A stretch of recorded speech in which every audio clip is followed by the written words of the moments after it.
Hello friends, welcome back for Bitcoin Technical Analysis. We do daily crypto technical analysis here on the channel. I'm Rocky Outcrop, we're all Rocky Outcropticians together. Welcome to the family if this is your first time joining us. You can also check out Ethereum, Chainlink and Tezos. I'll be uploading those videos after this one, but this is the Bitcoin video for today, of course. And what have we got on the charts? Well, we have a upward trend on the daily, as you can see in this general area here. I'll just kind of take it, so there we go. And we put in our recentest high here so far at 7,800, and that is being a higher high on the daily, and we've got these higher lows going along with it as well on this overall upward trend. And we can look down below as well and kind of say, is there any divergence to give us any warning signs, and what else is there to go against this overall upward trend here, or indeed what is there to go against this sorry, excuse me. Oh, got all the noise back on the chart. I'll just hide that again for a second. What is there to go against this overall downward sort of trend here, where we've seen these lower lows and whatnot coming in over the last sort of 18 months? At what point should you sort of be macro bullish or macro bearish and all the rest of it? And there's a lot of crunch areas coming in and around the areas that we're looking at just now, and we can kind of analyze what's going on for and against us. But just as a sort of starting point, like I say briefly, we'll just consider this to be an overall upward trend that we're in. We'll look for the sort of the bearish things that could be working against it to give us a heads up in case in case we return to the other macro trend, and what we have on the go. And to sort of sum up the positive stuff, really, we have a little cross here, which is the 21 EMA crossing over the 55 EMA, which is always nice to see happening. We've got the price action having come up above the 144, and perhaps we'll get an open and close above there on that moving average, which is good to see. And we're coming up towards that 233 exponential, and where the 200 simple is. And if I just change that over to 200 to put another bit of context on there, so you can see that comes in at around the sort of 78880 area if you're looking at that. And if you want to see what this would be like if it was 100, for instance, the cyan line, that puts it down here, and we broke up above that when we went past it on the 25th of April at 7,500. That's in around that 7,450 area that we've spoken about a fair amount. But I'll just take them back to what we usually use on the channel here. It's 144 and 233 because they're Fibonacci numbers, and really it's kind of just a case of what you're used to looking at now. So that's kind of the positive scenario, and we're also coming up towards this 200 simple here, which was in around 8,000 currently, and that's good to see happening. And perhaps if we could test in around this area and move up above it and sustain above it, then that would be very bullish in the face of what could potentially be the 50 simple turnaround fairly steeply again towards the upper side whenever we get past the point here of 50 bars, and into the 1st of May, and we might see things go all positive and get a golden cross on the go. But it is worth bearing in mind as well that there's big distances that the prices could travel in terms of both the dollar and percentage moves, should you go in for anything like just even higher lows in the meantime, and whatnot as well. So right, okay, but that's kind of enough of that sort of positive case, and we can take a look. Oh, actually no, that's not enough. There's one or two other things. This is convergent on the RSI. You can see we're coming up towards the bullish control zone, and it's not it's not divergent as of the prices moving up, the stochastics moving up above the sort of 95 area here. We're actually able to say that we're not bearishly divergent between these 2 points. We can look back towards the last times we were up here and ask questions about that, but that was back at the 11th of February, so we're not as high in terms of the price actions we were back over there. But we will come and revisit this concept in a minute, and we're convergent on the DMI indicator as well. Now, the MACD is actually looking bearish at the minute, but if you want to sort of last sort of bullish counterpoint to that argument as well, is that on the 2-day chart it's actually convergent there. So okay, so that kind of sums up the sort of the bullish case before I stick any sort of horizontals on or anything like that. And we can take a quick look at a little sort of couple of things that could be, considered to be kind of bearish at the minute. One of which I suppose is this stochastics I said we come back to just to suppose straight away, is that we're up above 95 here on this line, and it kind of, looking back the way we tend not to come up above the 95, 95, 96 areas without getting turns around in the prices. And that we can look back to around about the 10th of May, say the 20th of June, say, and the 9th of February, say, for the times when the last times, when the stochastics has been up quite so high, and see what happened in terms of price action around there. Well, looking back there, we said sort of the start of May, what happened is that there was, look at that wick on that candle there. So let's just include that in terms of a measurement and say, what happened and what did we get down there? There was a 25% decrease in price just over there. And if we look up to June, the last time this happened, let's just stick it in at the top. So sort of when it got very toppy, obviously, to where it went down, that's a 30% decrease in price there. So suppose that if you wanted to have a sort of bearish sort of warning sign flashing at you, perhaps, then you could look towards this particular thing just now and say, well, hey, I mean, there's two sides to every story, is there not? Currently, we could compare it to compare the sort of the movement of this back to when we were over here in January. We came up and we actually came into the zone, came down a bit, sure, and then came on up again and actually came higher, touched off that zone and up again even higher thereafter, all the way up to February, and that could still happen, over the next day or two. These closes could even change, as this indicator isn't set in stone quite yet, and not fully be at, say, 95, 96, it's just looking to at the minute, and maybe do that in the future. Or it could happen now. So anyway, that's just that's something to be aware of. And what have we got here just at the very end of this price action over the last few days, is this kind of downward slope here on the DMI, which isn't super fantastic to see, and like that bearish divergence that we can see here as well on the MACD, and the ADX remains below 20 in terms of this overall kind of the daily trend. We still don't really have it fully set in strongly, saying yes, it's right there. So there's those sorts of things. Of course, the 200 simple itself as well is a turnaround point in terms of price action. That's at 7. So let's call it 8,000, and we know in terms of the CME chart, that if I just stick the drawings back on for a second, that there's a gap on the charts up here, 8,260. So if the prices did come up to this 8,000 area in the spot prices, and we're up here at this area, you could see a dynamic at playing around where there's potentially the resistance at the gap, as opposed to necessarily just flying straight through it. Of course, as well, there's various other things like the 200 simple right in the middle of it, 8,400, and you could potentially be looking at that. Of course, as well, just above us at 8,000 is the 618 and a 618 sort of golden pocket area on a couple of different Fibonacci retracements drawn in there. So like areas that we've identified in the past have been resistance, and now all the drawn muck is back on there. We can look and say that I've drawn a circle around these two Fibonacci points, just to suppose it could start in place there.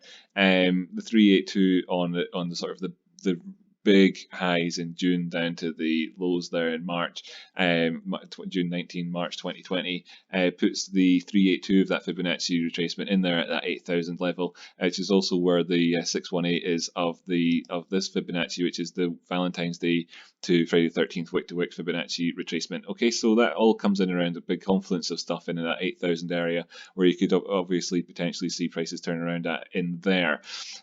Should the prices actually go up as far as that, especially if they were to do it, very soon, rapidly, before such times as this stochastics were to get sort of a chance to reset somewhat, then you're looking at sort of going back in time and saying how many times have we really seen this stochastics come up as high as these areas without having significant sort of inflection points perhaps happening in the market at those dates as well. So it's a thing to be aware of, like the significant sorts of times when the market can pivot around and whatnot. Something to be aware of. So like we can, so anyway, what else have we got on the go? If I just sort of go back in here and kind of look at so much movement. Sorry about that. Hope I didn't make you seasick. What else have we got? Oh, we've been discussing this sort of the idea of parallel channels. You know, is this parallel channel using the parallel channel tool itself accurate and a reflection of where the prices could be going? You know, have we broken above the median line of it, and will we see that act as support now and help us on the way up? You know, also as you know, is it even accurate? Like I'm looking at it thinking not really, and it's not the way I'd drawn it in there. And this is a logarithmic scale. Oh, that's why that was the parallel channel, because I had it the wrong way around there for a sec. Not the wrong way around. There's no right or wrong, is there, ladies and gentlemen? So anyway, in terms of this, you know, that's quite wedgy in a way, or a rising wedge type idea. But then take it off of that, and it's almost back to being a channel straight away again, as you can see with the actual parallel channel that's on there. So, you know, a couple of different subjective ways of interpreting that. You know, overall, this could just remain as it's been doing. We could be looking towards the top of the channel. We could try at the 8,450 area. We could come up and we could come and partially fill a gap on the CMEs, which is a monster gap really overall, and hit this 200 simple, all that sort of stuff. You know, all of that could happen. Or indeed, you know, we could be looking at a sort of rising wedge. We could be looking at the stochastics coming up to a point where we could get maybe some sort of bearish or sort of bullish trappiness on the go. We could come up here, double top off of this area. Not double top, you know, but like that doesn't make sense. But whatever, we could come up here and then find resistance there, and then sink on back down. It could happen. Then there's various things obviously there to be aware of in terms of this just general sort of this zone that we could this big zone that's in at the minute, and the potential for resistance in around this area. And of course, should we break through that, then you know, then we're happy to go back to where we were at the start of the show, which I'll just do right now to kind of wrap up, and that is to say that we've got a new high up here. That's good. I'll just take all this back off again. New high up here. That's good. They've got this little kind of bullishy type cross. We're coming up towards the 200. We could maybe test in that area. If we were to break it, that'd be very bullish. Breaking it at the same time as breaking up this resistance zone. There's the CMEs could also just kind of go up a bit, and you could get up to a few $100 move up thereafter that as well. And you're looking at various moves of say 5% and 10% overall in terms of facilitating that. So like that's plenty of trading to be happening. Now, I'm not a financial advisor, none of this financial advice, and you could be sort of following that story along, and even continuing to say that story frankly, even if the prices went all the way down to say 6,850 or even 6,666 or so, where we've seen the two sort of previous low areas. If you want to consider this the last low, going below that might be lower lows, or you know, you could consider that to be it in those areas there. Maybe easier to see on the 2-day chart in terms of those two sort of areas, and you know, and we, you know, you could be saying, hey, that's just another higher low, and remaining bullish on the back of that, and talking about things like this bump and run reversal pattern overall. Now, looking at the bump and run reversal pattern, what do we see here in terms of the volume? Again, just to sort of make sure everybody knows, on the Rocky Outcrop channel, we trade without fear and greed, and we look at things sort of with a neutral perspective to try and just see what the story is, instead of like trying to shove a narrative down your throat.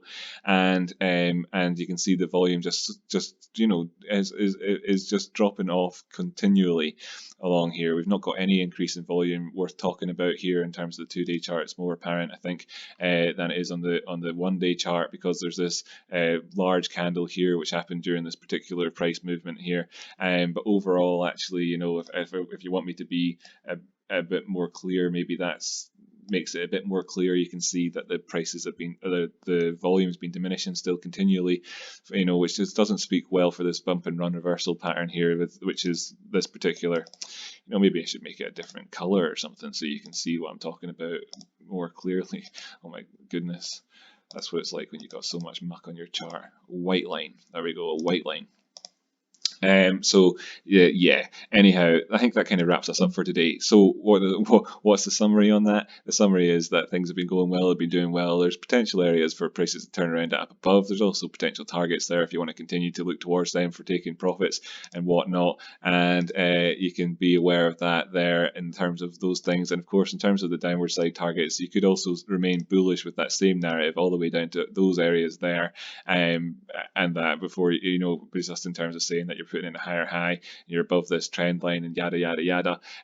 But there's also then at that point you have to then acknowledge and that the potential for the measured move off of some sort of rising wedge coming in at should you continue to go down and break down past this wedge here, and then things are in a very bearish posturing overall at that point, or quite bearish and whatnot, and you'd be calling this some sort of potential head and shoulders type pattern. But of course, this right shoulder here being higher than the head negates that. I'm not saying that's what the pattern is. I'm just saying in terms of the psychology overall. And we'd look at other things in terms of patterns. And actually, in fact, in terms of patterns as well, there's this kind of notion going around of this compound fulcrum that Peter Brandt talks about on the old Twitter. And what is a compound fulcrum? Well, it's something from point and look, it's a different sort of price. There's a different sort of way of doing the charts where instead of drawing them on using X's and O's and talking about the price points, instead of looking at it versus time, whatever the price movements. It's and as well as you look at like an inverse head and shoulder and a head and shoulders working together within a sort of wedgie formation overall, and it's a super rare pattern and blah blah blah blah blah. And we can maybe discuss that in another episode, but it's totally out with the scope of the one that we're looking at today. And in terms of any price movements, really, when you look out to the big macro picture, it's easy to take your eye off the ball. So if I just draw this in as a sort of little example, there's a 10% move. That's what it looks like. Go out to the big picture and you think, maybe we're talking about some big philosophical discussion about the price of Bitcoin and where it's going. By the point it gets down to here, a lot of people that are trading this live, at the minute would have their position stopped out, wiped out, or whatever, would have flipped position, gone a different way. Maybe you'd be shorting it down for some other percentage. The discussion of these movements of 10% has to be different to the macro sort of this, like the quantum physics versus or whatever relativity type thing. You can't discuss these things and the bigger picture at the same time, really. And if you want to stay in the game beyond 10% moves of the price action. So anyway, we can discuss bigger picture stuff in another episode. Let me know in the comments down below what you're thinking about the prices, how you think everything's panning out and whatnot, and like what you could see, if you can see anything else which is potentially warning signs for us or bearishness that we should be aware of in the face of what is overall been an upward trend since March. And join the Discord. Really, that would be cool if you did. That'd be cool. There's a link in the description for that, and as well there's still the opportunity to get a bonus on Bybit if you want to join up using the affiliate link. And if you want to know more details on that, join the Discord and ask me about it. Right, cool. Catch you next time. Thanks for tuning in today.